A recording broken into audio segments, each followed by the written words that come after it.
Without further ado, I want to introduce you to Minute's Jennie Delisi, who will give some additional pointers on how you can prepare before your Accessible meeting. Jennie Delisi is the Accessibility Analyst in the state of Minnesota's Office of Accessibility. She is an invited expert on the Cognitive and Learning Disabilities Accessibility Task Force and the Accessibility Guidelines Working Group of the World Wide Web Consortium, or W3C. Jennie? Hi, everyone. This is Jennie Delisi. I'm very excited to be here today with you, and I want to say Happy Global Accessibility Awareness Day. My pronouns are she, her, hers, and I'm ready for the next slide. So today we're going to divide into two the conversation of if your meeting is a presentation, like the image on the left, where one or more people are speaking to a group.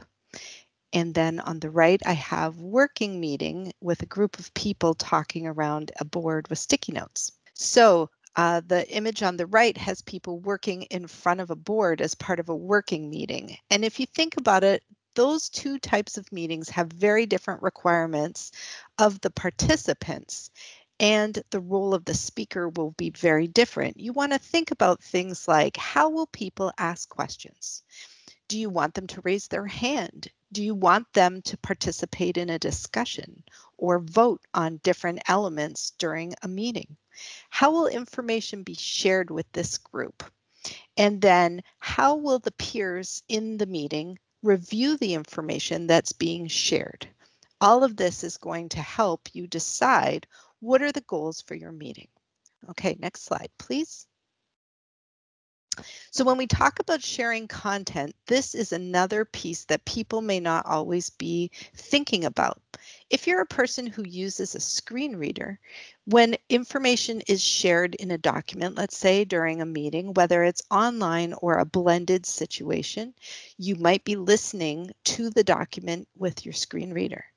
If that's the case, you're not really able to focus on both the information that's in the document and the meeting audio. How about a person who has learning disabilities? They might need more time to read it, or they may also be using some assistive technology to support them reading that document. Again, it might be difficult to do during the meeting.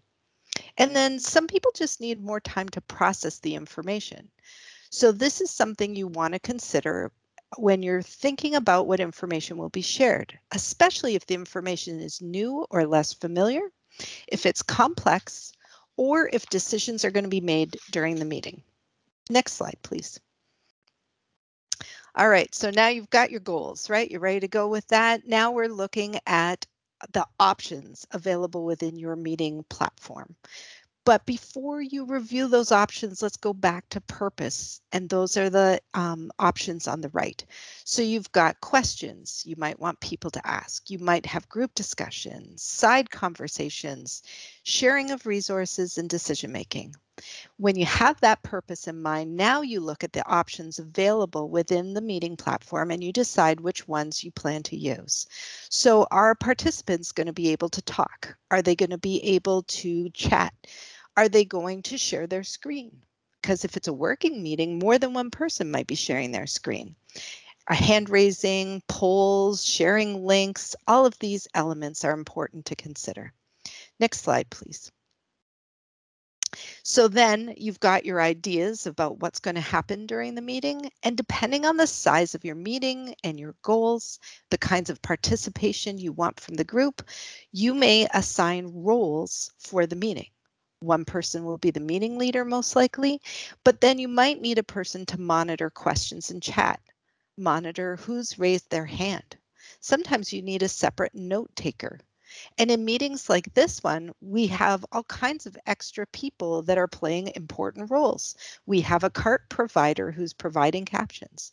We have our ASL interpreters. And then someone is always the contact for those providers in case something happens during the meeting. Next slide, please. So then when you prepare your meeting invitation or announcement, it's important to share the agenda so people have time to prepare for what is going to be expected of them. If there's accommodations provided, you want to list that in the meeting invitation in addition to the information Sarah has provided for you, because some people may want accommodations that are above and beyond what you are already planning to provide. Those assigned roles, you might want to include that. And then you might include content that you want individuals to have an opportunity to review ahead of time. And so now we're going to pass it back to Rosie. Thank you, Jenny.